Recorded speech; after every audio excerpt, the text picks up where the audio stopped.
Hey, what's up and hello? This is the Chris Nicole bringing you my views on life, love, and the world of entertainment through my eyes. Good afternoon, good evening, good morning, depending on what time you are watching this live. Hello, crew. Hope all is well.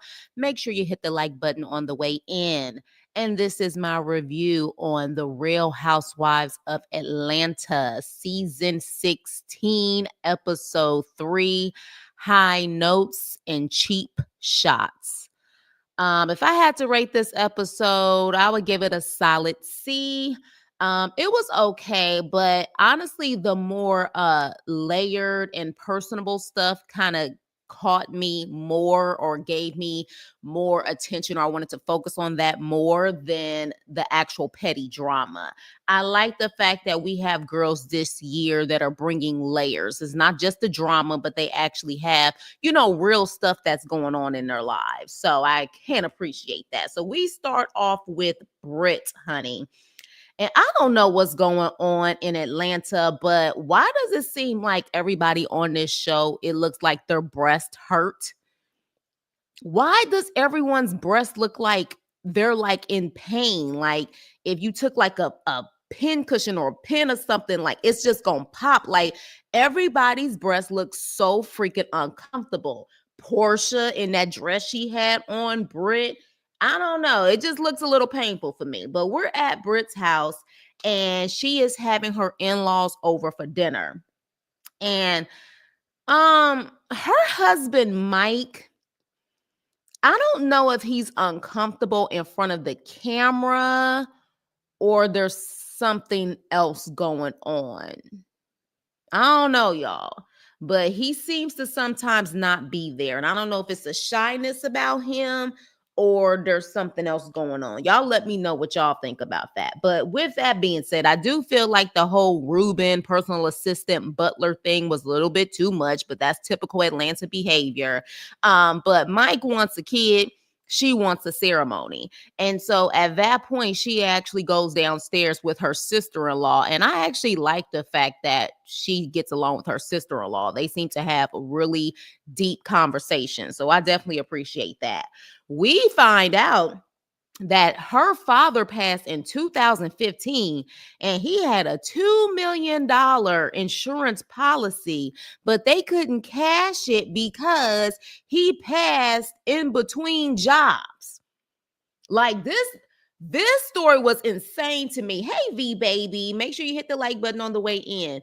This story was insane to me how because he was transitioning from one job to the other, because he passed during that in between stage, they could not cash out the life insurance policy.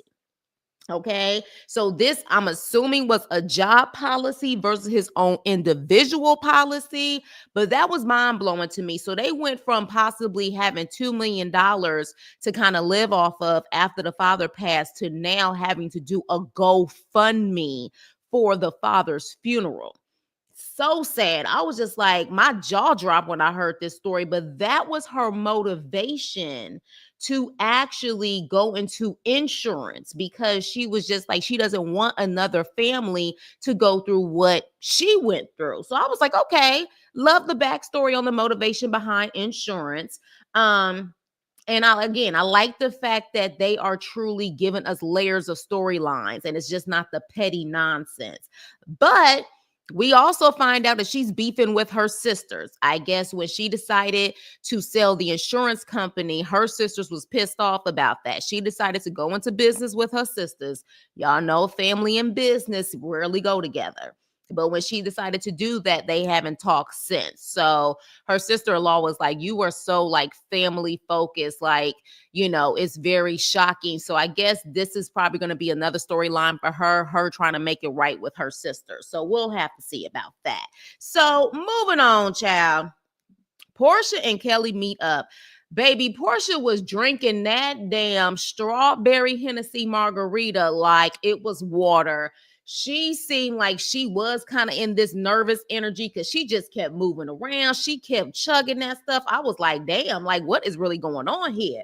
But Portia says that Kelly has different personalities, but Kelly says, well, she has different men. Look, I'm here for the new girls this year. I'm here for Kelly and I'm here for Angela. Britt, she seems cool, but to me, it seems like Kelly and Angela are with the shits. They're with it. They don't care. They gonna come right back at your ass. So Kelly says that the conversation she had with Shamia was not deep. It was just pretty much saying, why she take that woman's husband. And Portia is like, well, Shamia made it seem like it was about to be an attack. And I can't even really remember the conversation between Shamia and Portia, but in my personal opinion, it was Shamia actually trying to look out for Portia, just letting her know that she may be walking into something.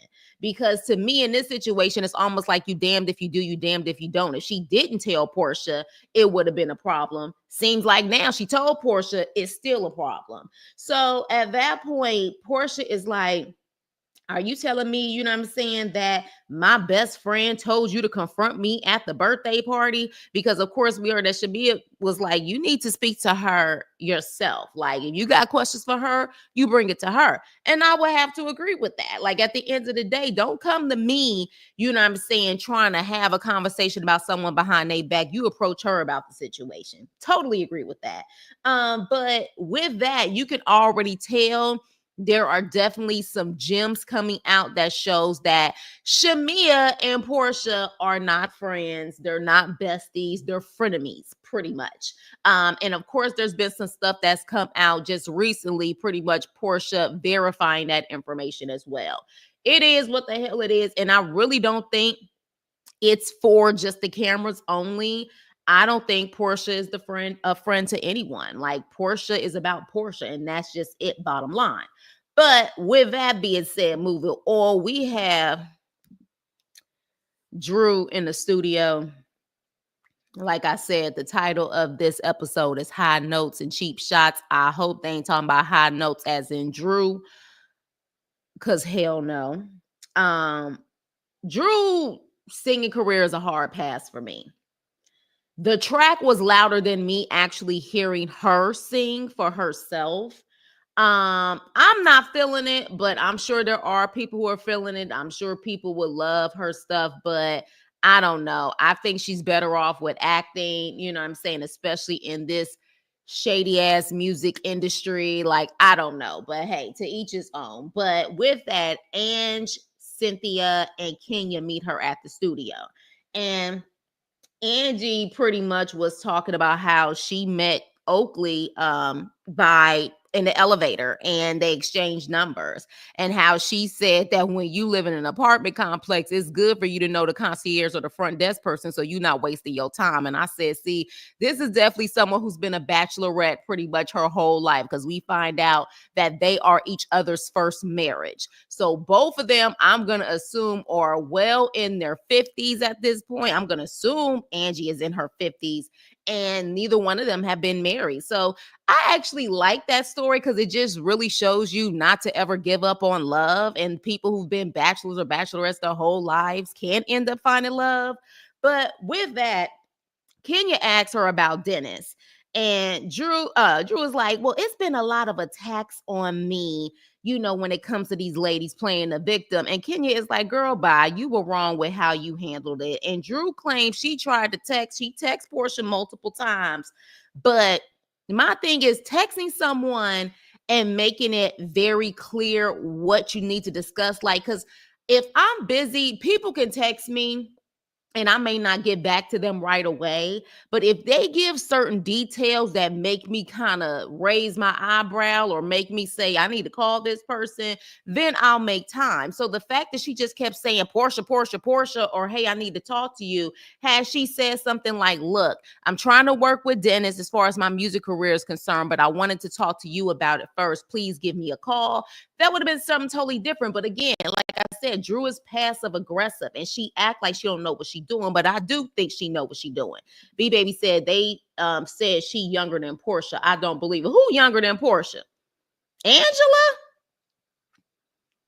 Angela younger than Portia? I don't believe that either. Portia's like what, in her early 40s? No, I don't believe that. No, I don't believe that. I don't believe it, but we'll have to see, honey. But I don't believe it. Okay, well, we'll have to see, honey, if we actually get the truth, because people have they entertainment age and then they real age. But Kenya is like, why can't Dennis speak up for you? Because you out here looking like a whore.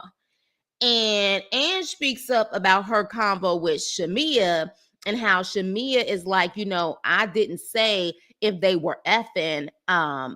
She just said, are they dating? But to me, when you say is someone dating, especially the way that you put it out there, dating, effing, in my opinion, it's the same thing. But the girls was making it seem like she absolutely did say effing. I don't think she said that. She just said dating. But I think the reason why they're like, yeah, you said that is because what else are you trying to imply when you say that?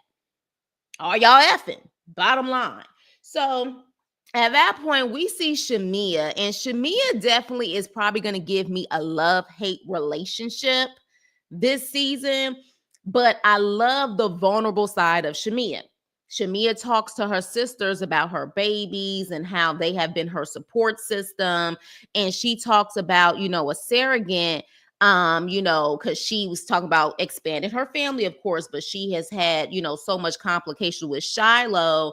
She just wants to make sure she has enough love to give. And I felt that deep down, because while you want to expand your family, that takes a lot. Like, what I'm saying, to have several different kids, I don't care how much money you have to really invest and be a good parent. That does take time, energy, love, patience, and all of that stuff. And I like that she said that. So we'll definitely have to see. Hey, Ruby, hope all is well. Make sure you hit the like button on the way in. But yeah, I felt her on that. She was about to cry. This is definitely taking a toll on her, expanding her family, the things that are going on with Shiloh, and then her other daughter. I think her other daughter name is Shaya, which Shaya is an absolute sweetheart. Her personality just shines through. But yeah, I definitely felt her on this. When Shamia is just Shamia and she's not freaking Portia's hound dog, I like Shamia. Shamia needs to just get away from Portia, and I feel like Shamia will thrive on this show, and she will be a it girl on this show. I truly think that, if she just stopped trying to make it seem like she got to have Portia's back, because Portia ain't got her damn back. So moving on, Angela and Charles, they go to one of their investment properties. I think it was in Sandy Springs. And I totally forgot that Charles Oakley was the guy who got kicked out of Madison Square Garden. I remember that story years back. And I also remember when they tried to do something with Spike Lee at Madison Square Garden. I remember he screamed out, "You trying to do me like Oakley?" So yeah, I totally forgot that apparently the owner of the Knicks don't like Charles Oakley. So they pretty much, I guess, tried to embarrass him allegedly and kicked him out. So that's when we find out that they have been lifelong bachelors and bachelorettes, but they are in therapy, okay? They are in couples therapy. And honestly, I'm not mad at that. I am not mad. First of all, I think you need to have couples therapy forever, in my opinion, because the reality is people change, people evolve. You definitely have rough patches in relationships, but especially two people who have been bachelors and bachelorettes for a very long time. That is one thing that I am very fearful about, when you have been single and then you have to start sharing your space and really understanding that it's no longer about you. It has to be, us, we. That can take an adjustment. So the fact that, Oakley was making it seem like, yeah, we constantly going in therapy, like this is ridiculous, but it's probably needed. So I definitely like the fact that they was discussing that. And again, based on their age, I still don't believe that she's younger than Portia, but based on their age, I love to see that it's like, no, we don't get to a certain age and no longer want to do couples therapy or don't need it. Like we need it throughout. And I appreciated that. But with that being said, yeah, Portia's mama child. You know what? Let me go into Drew child. Drew's situation. Drew had on this dang on outfit, and I don't know why I didn't put it in my freaking. I think I was so disgusted by it, child. This outfit, she went to her attorney's office. She had on what was this like black suit with like half of it with some type of lingerie, white bustier. I don't know what the hell it was, what fashion statement she thought she was doing, but it was an epic fail. I said, what the hell do you have on, Drew? Like, you can't even, like, I don't even know if Cynthia could have pulled that off. It looked tacky. It looked horrible. But she goes to her freaking attorney's office. And if I could be honest, you guys, I'm bored with Drew's nonsense. I'm sorry. I don't care about her divorce from Ralph. I don't. And I think it's because I just feel like nothing seems genuine from Drew. It just doesn't seem genuine. And maybe because I don't know, maybe because I just see actress in her all the time. I just don't know when she's real and when she's not being real. But especially when she cries about Ralph trifling ways, because they was talking about his infidelity issues and the stuff that he's done. And then she was like, pretty much crying because the attorney said if we go to court or whatever, this is all gonna come out. And she was crying, saying, I'm nervous about that because I worry about my kids. And I'm thinking, like, heifer, you on a reality show. It's already out. What do you mean you worried about your kids? She just put out everything on this damn reality show. It's already out there. So why are you crying about how if it's out in what? The media? Like, you are representing the media right now. You are in the freaking news with this damn show. So I just didn't understand her purpose of her even saying that and the crying. I don't know, y'all. I just don't get genuine from Drew. I don't. You know what I'm saying? Like, I've been bored with her. Ralph has his ways, but he wasn't lying about she be acting. It just does not seem genuine to me. Like, half of the time when I see Drew on the show, I'm rolling my eyes. I don't even think she really brings anything to the show. She's just there. She's really just there at this point. Yeah, I don't know. I really don't know. Wreck-It Ralph is friends with, okay, well then there it is. There it is. But honestly, I was just like, I don't care about your tears. I don't care about you crying. I just don't freaking care. And then so next we have Shamia. Shia, her oldest daughter, has to go and have surgery again. She's such a little cutie. She looked like her father, just like her father, but her personality is just so, she kind of reminds me of Brooklyn, Kenya's daughter. They just have these like beautiful spirits. So then let's get to Portia and her mama. And child, the irony of it, like the audacity that Portia had on flip-flops. And she didn't put lotion on her ashy feet. Because remember her first season, she was talking about Kenya and her ashy feet, talking about some bye ashy. And Lord have mercy, she didn't have no freaking lotion on her feet. I said, oh, that's interesting. But Portia, first of all, I'll say this. You could tell Portia's mama, I mean, she's still a beautiful woman, but you could tell Portia's mama was that girl back in the day. You could tell she was that girl. Like, she has to me like model features, just even with seeing how she looks now. You could tell she was that girl. But with that being said, I am also tired of hearing about these fake emotions about her process and her divorce. I'm over it. As far as I see it, this is her damn karma, okay? You pretty much lost him how you got him. That's just, it is what it is. But Portia tells her mom about Shamia and how Shamia took her out to make her feel better, but then brought up the girls, the new girls, Britt and Kelly, talking about her. And the mama is like, how is she trying to take you out to feel better and then bring up these random girls?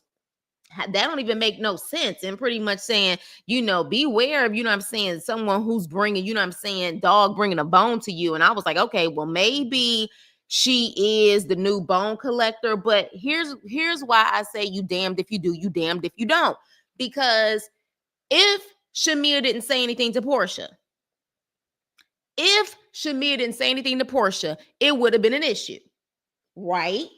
If you have someone that's a friend and this friend was sitting around people who was talking about you and she didn't say anything to you, it would have looked shady. But then she brings it up to you and it looks shady because you trying to say you was out trying to have a good time, and then she tells you about this. You're on a damn TV show. You know how it works. And then furthermore, y'all not friends. Like, let's just stop the nonsense at this point. Like, it is what it is. And based on what the internet is saying, Portia is the way that she is because of her mama.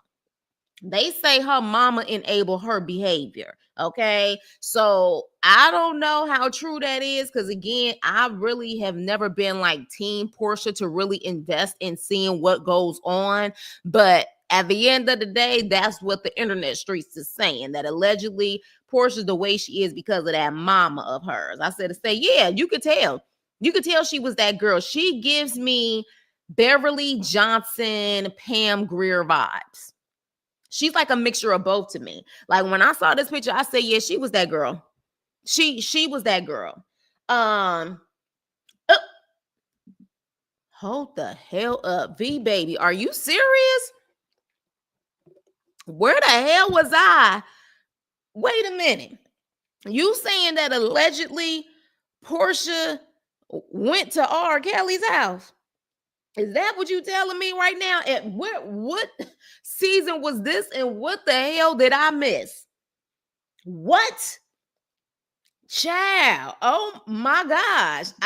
You gotta clear that up for me and let me know if that's what you're saying. Wow.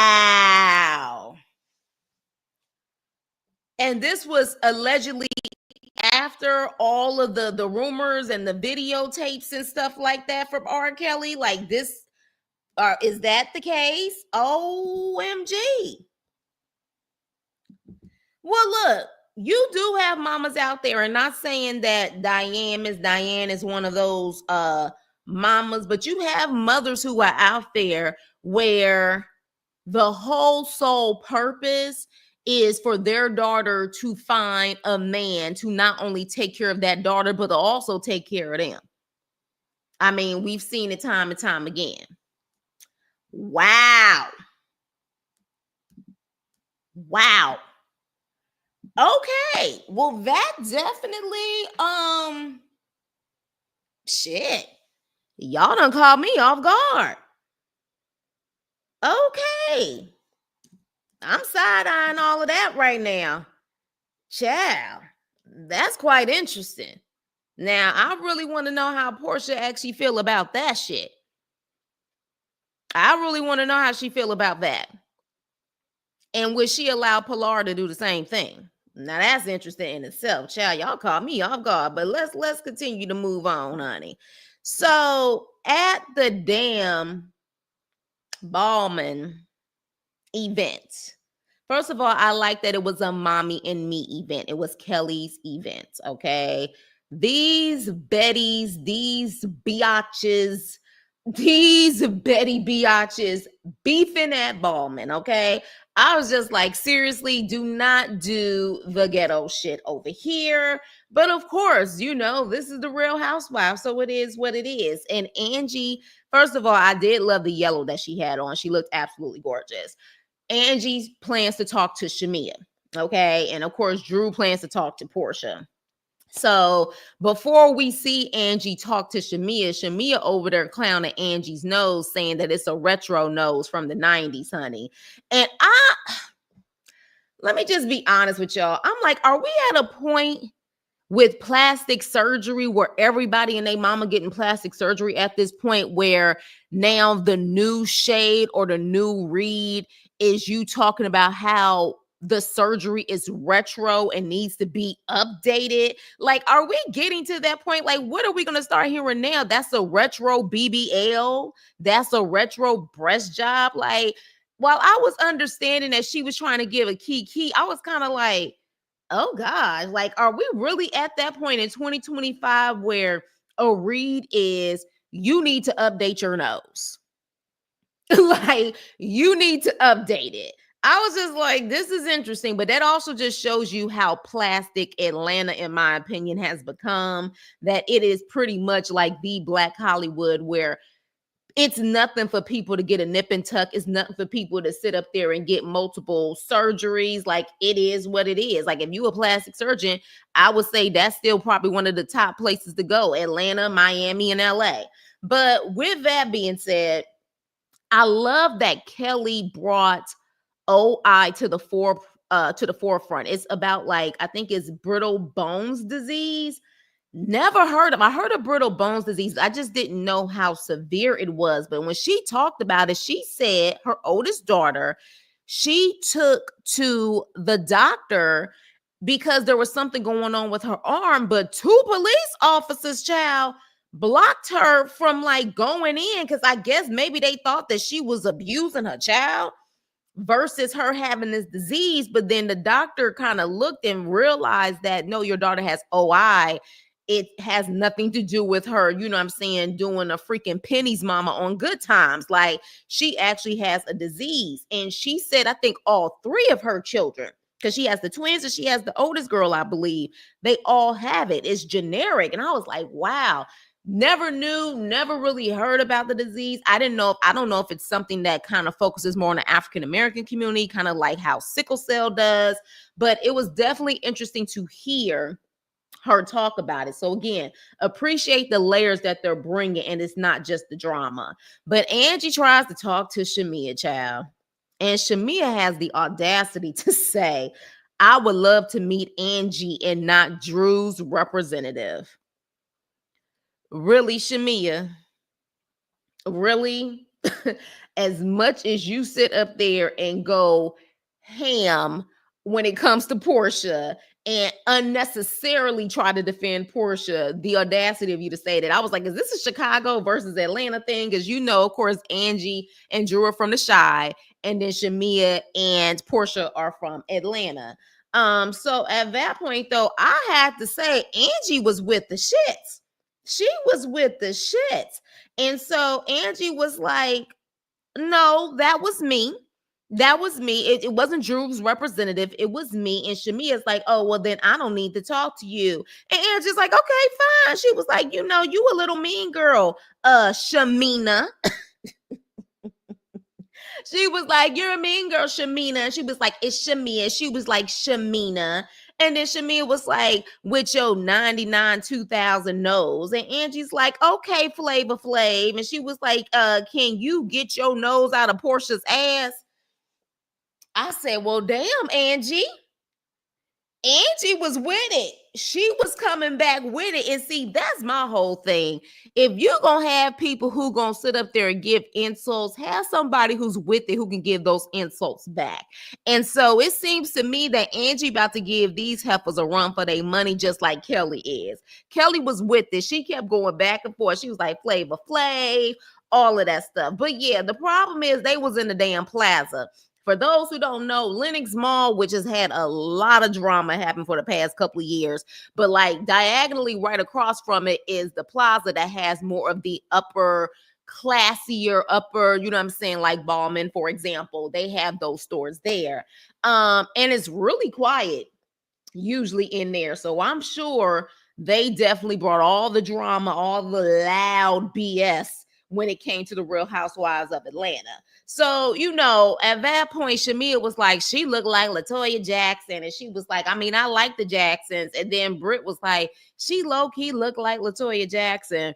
I mean, look, at the end of the day, okay, so what? She got a nose job. Like I said, it to me is interesting that they're saying it's a retro nose job. So she needs to update her nose. She clearly doesn't have a problem with her nose. She still got a husband with her nose. So, and she seemed like she put on her shades and she was sitting up there like, I'm styling and profiling. Angie don't seem like the type to even really give a damn about what the hell they think.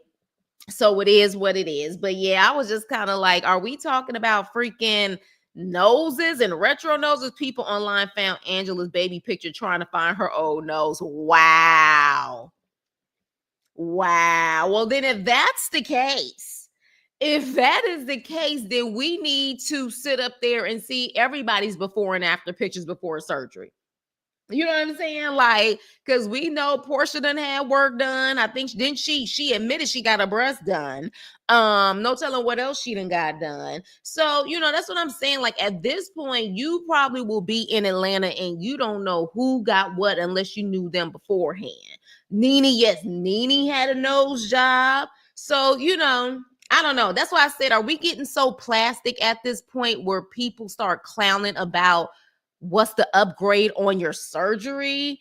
Ugh, how y'all feel about that? I feel like, damn, are we really going there? I don't know, y'all. I was just like, we getting that plastic and that fake where you sitting up there talking about, oof, you got a retro nose, you got a retro butt, like you need to upgrade that. I don't know. I feel like that means we getting too fake, we getting too plastic. But I ain't got anything against plastic surgery by any means, but I don't feel like people need to clown people about their surgery. Like, I mean, at the end of the day, I don't think her nose looks bad. I think that, what I'm saying, it could, because I remember when I don't know when she got her nose done.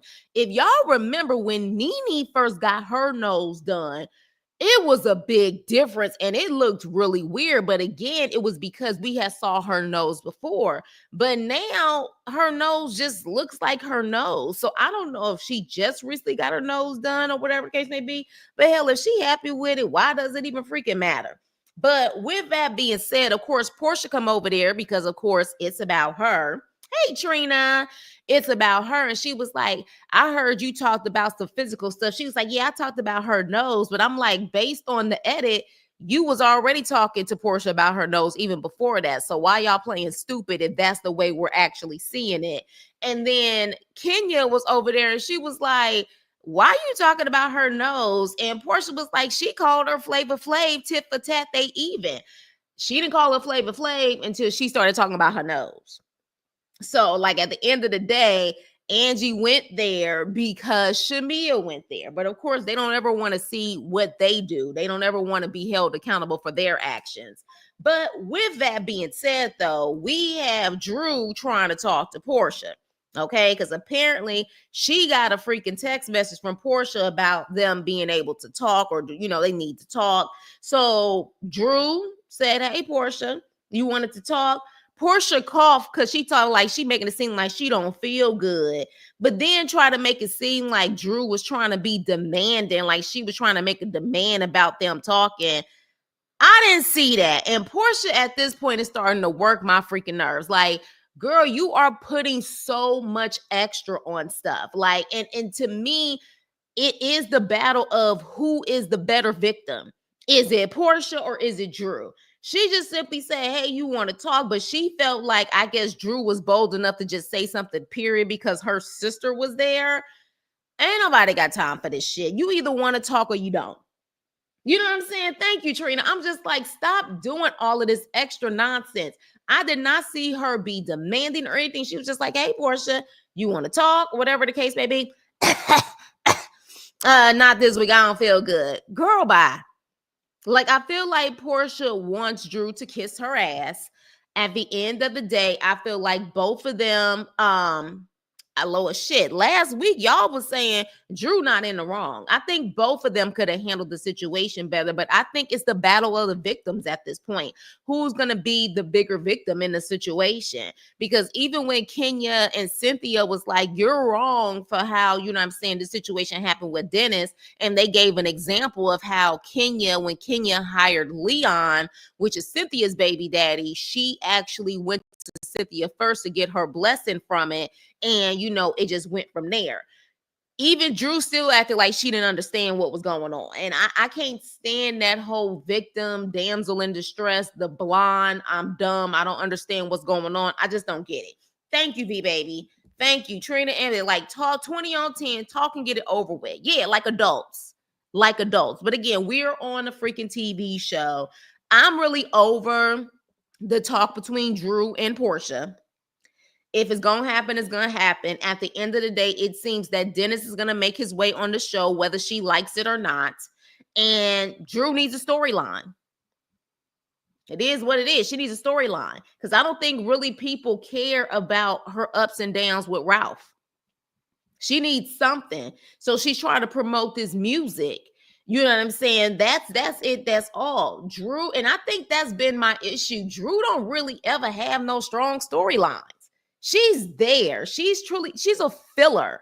Has a peach, but just truly has a filler. She just if anything, it's always her playing the victim. I ain't got time for this shit. I feel like Drew, this needs to be her last season. I really do. I appreciate the new girls bringing it this season so far. Definitely gonna have to see this Kenya and Brit situation because, of course, that's the situation that allegedly got Kenya kicked off the show. But what's interesting is so far, I don't mind Kenya on the show. I mean, they are trying to make it seem like she's a friend of the show, of course, and she didn't have a peach at one point, but I actually like the balance that she's bringing to the show. So it'll be interesting to see when all of that unfolds. It looks like the next episode, that's when it really starts, because Britt is like, bitch, like she seemed like she was over, which, by the way, Britt said she used to date Rick Ross, child. Did y'all hear that? Whew. Child, I was about to say, I don't know what it is. Yeah, I know what the hell it is. It's the money. It's the money. That's it. That's all. But yeah, I'm like, you used to date Rick Ross? Child, I just don't know. Ooh, I was just like, okay. And does anybody know what her husband Mike does for a living? What does Michael do for a living? Somebody let me know in the chat what he does for a living. But I don't know about Michael, y'all. Some seems very off about him, or he's uncomfortable. I said that earlier in my review. Something seems off about Michael, or he's just very uncomfortable and shy when it comes to the cameras. I don't know, but y'all let me know if y'all know like the ins and outs of what he does. I know what she does, and then y'all also let me know who he is, or if y'all feeling the same way, because I feel like something ain't right with him. Like, it don't even seem like he like to make eye contact sometimes. It's kind of weird. It's kind of weird. It must be the money and the Wingstop ways. And Ricky Ross, the boss, he gives everyone a good 2 to 3 months. Well, that must be an amazing 2 to 3 months. It must be amazing. Like, you will live the life of luxury for 2 to 3 months because, baby, I'm sorry. Like, I just don't, even with him losing all the weight that he has lost, I just can't see it for Rick Ross. So, you know what I'm saying? The fact that she said, yeah, I dated him. Okay. All right, girl. But, you know, she with her man, Mike now. And she seems to be happy. So, with that being said, y'all, that was the end of this episode. You know, it was okay. I feel like it was a filler episode. But I will say, I like this type of petty drama than, of course, what we've seen for like the Married to Medicines and stuff like that. Like, that's just too much ratchet behavior. I like to have the balance. I like to see the adult side of them, the vulnerable side of them, and the petty side of them. So, with that being said, you guys, please like, share, and subscribe. And I will see you on my next video. Toodles.